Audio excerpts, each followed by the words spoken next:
Vista da fuori, la dimora dei Patriarchi in piazzetta dei Leoncini a San Marco incute quasi soggezione. Questo edificio bianchissimo, eretto nei primi dell'Ottocento, ospitò diversi prelati che poi divennero papi. Una volta entrati però l'atmosfera cambia. Le stanze sobrie ma confortevoli ispirano più un senso di quiete che di solennità e visitarle è una vera scoperta perché qui sono custoditi tesori preziosi.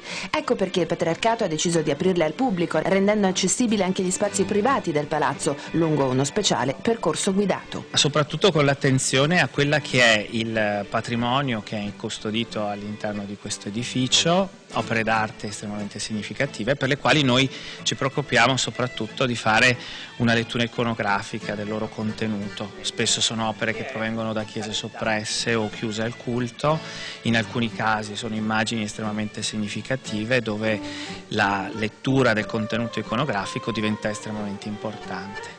La cappella privata, la sala Tintoretto, la sala dei banchetti, la galleria dei papi, l'appartamento del Cardinal Sarto, poi Papa Pio X.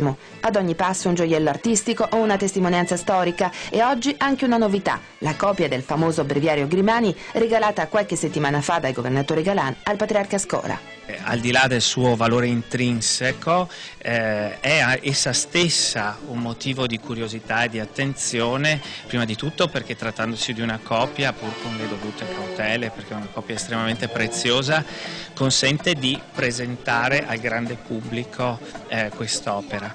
E poi perché è un'opera che ha essa stessa una storia curiosa e caratteristica che consente di valorizzare anche alcune pagine bibliche.